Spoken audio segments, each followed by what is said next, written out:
क्या आप एक पेरेंट हैं और आपका बच्चा बहुत ज़िद्दी है, वह आपकी बात नहीं सुनता और वह अक्सर मिसबिहेव करता है?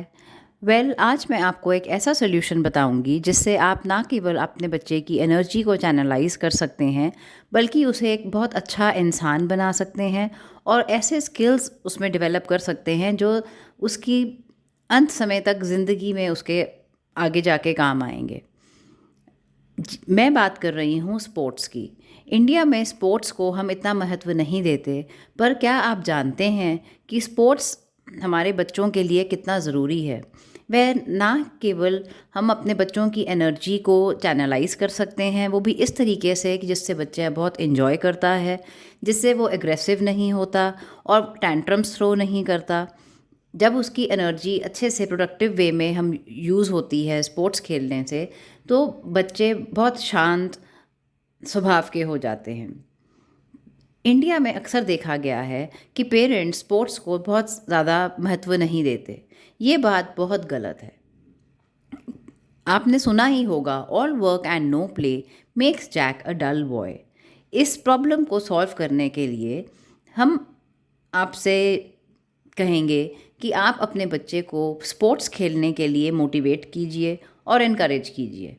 अगर आपके पास, अक्सर पेरेंट्स कहते हैं कि उनके पास टाइम नहीं है, वीकडेज़ में वे बहुत बिज़ी रहते हैं, बच्चों के पास भी बहुत वर्कलोड है। अगर वीकडेज़ में टाइम नहीं है, तो आप वीकेंड्स में कुछ समय निकालिए और अपने बच्चों को गेम्स खेलने के लिए प्रोत्साहित कीजिए। अगर आपकी सोसाइटी में या आपके आसपास कोई प्लेग्राउंड नहीं है, तो आप उनको कोई स्पोर्ट्स एकेडमी भी जॉइन करवा सकते हैं। रिसर्च में ये पाया गया है कि जो बच्चे स्पोर्ट्स खेलते हैं, उनमें लोअर एंग्जाइटी और डिप्रेशन कम होता है। वह सोशल इश्यूज़ भी का भी कुछ प्रॉब्लम फेस नहीं करते। वो अक्सर जल्दी दोस्त बना लेते हैं।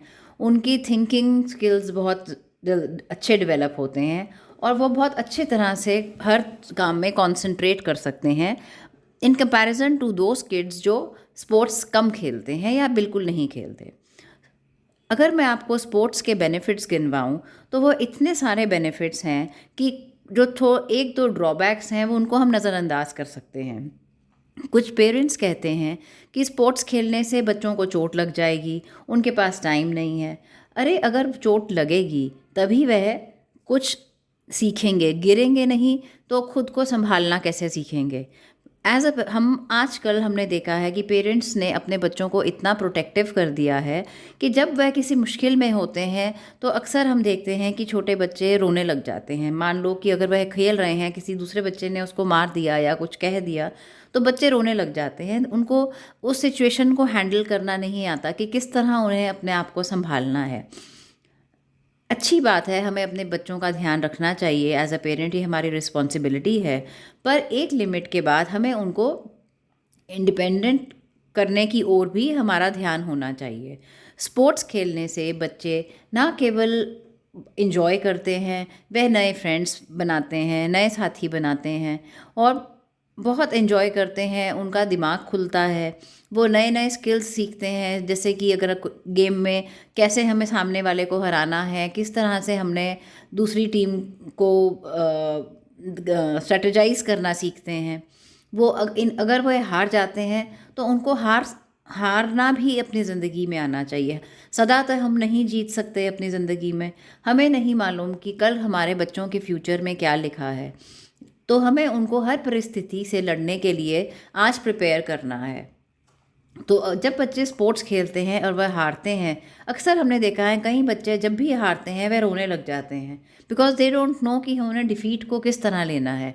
तो हमें उनको समझाना चाहिए कि जिस तरह स्पोर्ट्स में दो टीम होती हैं, एक हारती है एक जीतती है, तो हमेशा लाइफ में भी हमें अच्छे और बुरे दोनों के लिए सदा तैयार रहना चाहिए। जो बच्चे स्पोर्ट्स नहीं खेलते, वह इस सब लर्निंग से वंचित रह जाते हैं। जब कि बच्चे खेलते हैं, भागते हैं, दौड़ते हैं स्पोर्ट्स में, तो उनके शरीर और उनकी बोन्स भी स्ट्रेंथन होती हैं। वे आपस में एक दूसरे से बात करना सीखते हैं, उनके कम्युनिकेशन स्किल्स डेवलप होते हैं, टीम वर्क सीखते हैं। Team work is such a useful skill. आगे जाके जब वह काम करेंगे, बच्चों को ये हमें सिखाना चाहिए कि आगे जब भी वह बड़े होके काम करें, चाहे नौकरी करें, चाहे अपना काम करें, कोई भी काम अकेले नहीं किया जा सकता। जिस प्रकार एक टीम में सारे मेंबर्स के योगदान से ही एक टीम जीतती है, उसी प्रकार जब हम आगे जाके जब बच्चे काम में पड़ेंगे तो उनको हर एक इंसान की ज़रूरत पड़ती है। वे वर्कर्स को साथ डील करना सीखते हैं। तो आजकल इतना वर्ल्ड में इतना स्ट्रेस हो गया है, बच्चों के लिए भी बहुत स्ट्रेस हो गया है, पढ़ाई का स्ट्रेस हो गया है, there is so much competition. अगर बच्चे थोड़ी देर के लिए स्पोर्ट्स खेल लें तो वह डिप्रेशन से भी दूर रह सकते हैं। एटलीस्ट उन कुछ घंटों के लिए वह फ़ोन से भी दूर रहेंगे, जो कि एक बहुत बड़ी समस्या बनती जा रही है। स्पोर्ट्स खेलने से स्पोर्ट्समैनशिप सीखते हैं बच्चे, कॉम्पिटिटिव स्पिरिट सीखते हैं, जीतना और हारना सीखते हैं, डिफ़िकल्ट सिचुएशंस को हैंडल करना सीखते हैं, डिफ़िकल्ट लोगों को हैंडल करना सीखते हैं, और वह एक ऑल राउंड डेवलपमेंट होती है किड्स की। उनको टाइम मैनेजमेंट स्किल्स भी समझ में आते हैं स्पोर्ट्स खेलने से। जब हम बच्चों को कहते हैं कि अपना गेम खेलने से पहले अपना होमवर्क कर लीजिए, तो आपने देखा होगा वह अक्सर अपना काम फटाफट से ख़त्म कर लेते हैं। और अगर उनके पास कोई और there is nothing to look forward to in the evening या वीकेंड्स, तो वो उसी काम को घंटों ड्रैग करते रहते हैं और वह ज़िद्दी हो जाते हैं, टैंटम्स थ्रो करते हैं। तो बेनिफिट्स, प्लेइंग स्पोर्ट्स के इतने बेनिफिट्स हैं। सो एज अ पेरेंट हमारी रिस्पॉन्सिबिलिटी बनती है कि हम अपने बच्चों को स्पोर्ट्स खेलने के लिए इनकरेज करें। अगर आप अपने बच्चों के साथ खुद स्पोर्ट्स खेलने जा सकते हैं तो कहना ही क्या। ये सिर्फ माँओं की ड्यूटी नहीं है, फादर्स की भी ड्यूटी है कि वह अपने बच्चों के साथ कोई भी स्पोर्ट्स खेलें। Table tennis, lawn tennis, football, cricket, carrom board खेल सकते हैं। तो इससे एक तो बॉन्डिंग भी बहुत अच्छी बनती है पेरेंट्स की, और बच्चे जब बच्चों के साथ खेलते हैं तो भी, जैसा कि मैंने आपको बताया, बहुत सारी स्किल्स हैं जो वो खुद ब खुद सीख जाते हैं। ये स्किल्स आप कहीं किसी किताब में पढ़ने से नहीं बच्चे सीख सकते। तो बच्चों को बाहर निकालिए, उनको खेलने के लिए प्रोत्साहित कीजिए।